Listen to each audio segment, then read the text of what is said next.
Here are 3 steps to help you stop intrusive thoughts at night so you can actually get some sleep. All right, let's get into it. So the first thing is, the problem usually is that your mind is busy trying to do other things while you're trying to sleep. Your head hits the pillow and all of a sudden instantly, it's like a light switch is turned on and you can't stop thinking about what you did at work today. Was it good enough? Did you handle that meeting right? Did I get those notes down? Am I ready for tomorrow? Oh my God, what's tomorrow? Do I have a meeting? Did I check my calendar? What about next week? Et cetera, et cetera, et cetera. And now the further problem is that a lot of solutions for this that are proposed involve doing more things and problem solving. But the problem is that our brain is in problem solving mode. And as long as our brain is in problem solving mode, it's going to keep thinking of problems to solve.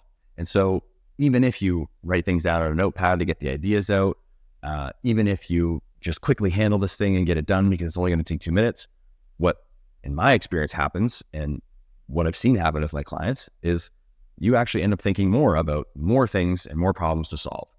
And when you're writing down what that thing is and getting it out of your mind, you're actually encoding it deeper into your mind because you're thinking about it in a new way, writing it down, and now you have new ideas. And so then you go put your head back down on the pillow and there's a new idea, a new thing to handle.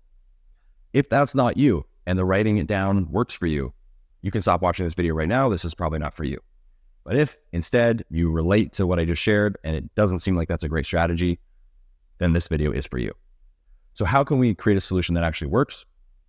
Well, I've got 2 options for you, but both involve dealing with the underlying physiology.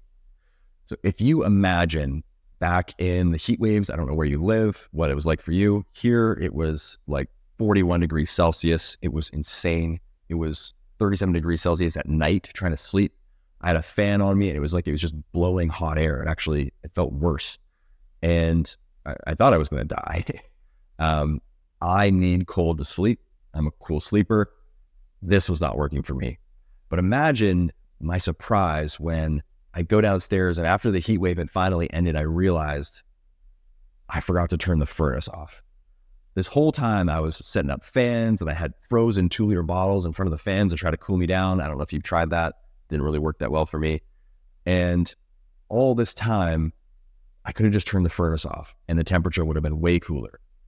So that's kind of what the racing thoughts is like.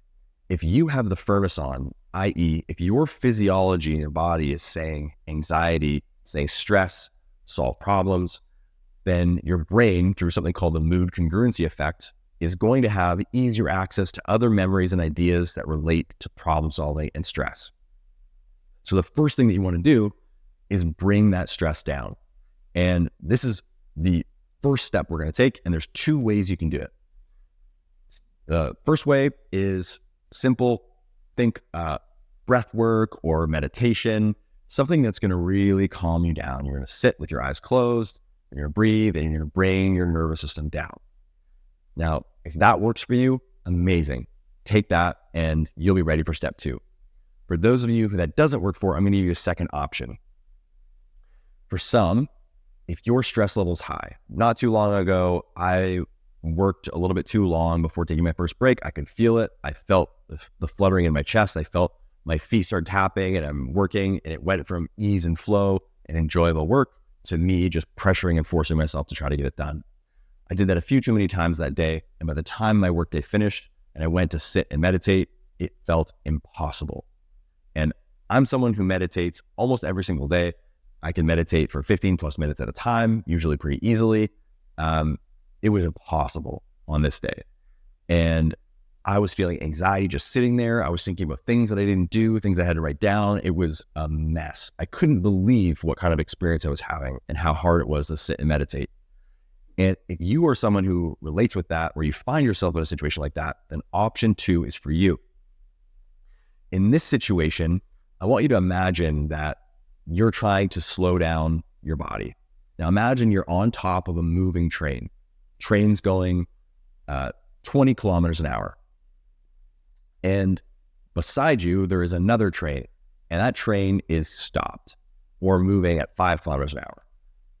20 kilometers an hour to 5 kilometers an hour, you might be able to just jump from one train onto the other and slow down. That's like option 1. But if your train is going 60 kilometers an hour and the other train's going 5 kilometers an hour, jumping from a 60 kilometer to a 5 kilometer an hour train might be impossible and might tear all the skin off you when you land. And so instead, we're going to create the analogy of a 60 kilometer an hour train, and we're going to take another 60 kilometer an hour train, but this second train has a working set of brakes. Let me explain. So what we're going to do is in this one, instead, before your meditation, I want you to try some form of physical activation. So I've got 3 options for you. One, you can do a wall sit. So you're just going to sit against the wall and support yourself and just really feel the burn in your quads. And all I want you to do is try to bring as much attention to you can as the pain and the burn that you feel in your quads. And what this is going to do is it's going to be an intense sensation and many sensations that you're feeling all through your legs. And it's going to start to match the intensity of your anxiousness that you're feeling. It's going to provide an outlet. Imagine your anxiety jumping trains, getting out of there. And then once you do that, then we're going to move towards a meditation. So now that we're on the train with the working brakes, we can use the meditation, put the brakes on, and we can start to slow down. So you can use the wall sit for 2 minutes, 2 to 5 minutes. I think 2 minutes is plenty. You could hold a push-up or plank position. And option 3, you can do some combination of air squats, push-ups, jumping jacks. The most important thing here, though, is that I want you to bring your attention into your physical body and notice the intensity of sensations as you do physical exercise. It's going to help you to give an outlet for your stress and help you transition gears. So that's step 1. Step 2 is now that you've addressed the root cause, which is the physiology is off, your physiology is stress, that's going to mean stressful thoughts. So now that we've addressed that physiology with either straight into meditation or doing some form of physical activity mindfully and then meditation, the next part is building new mental habits. And so what do I mean by this? When your head hits the pillow and you catch your mind going towards things that you need to do or a place that you need to be, things you need to write down, anything that requires you to take action, I want you to be ready for it and build a new mental habit that, oh, that's just my saboteurs doing their thing. None of this is important to me right now. And it requires making a decision that I'm not going to react to whatever comes up. And you might get an idea for an important conference or something that's happening tomorrow, but if you allow that idea in, you're teaching your body that it's valuable to bring those things up to you just before bed. There might be consequences to not taking action, but choosing to accept those consequences will help you to bridge this and build a new mental habit. So the new mental habit is letting go of those thoughts and those distractions as they come up as you're going to bed. The third thing, step 3, is to build new environmental habits. These are things like turning off screens before bed, making sure your room is dark, not doing things other than sleep in your bed. These are more typical sleep suggestions that you can get from any typical sleep expert. I wanted to include those here because I think they're important and valuable. I'm not going to go into them in detail because I'm not a sleep expert. Hope this video helps. And as always, don't forget to fill your cup first. Talk to you next time.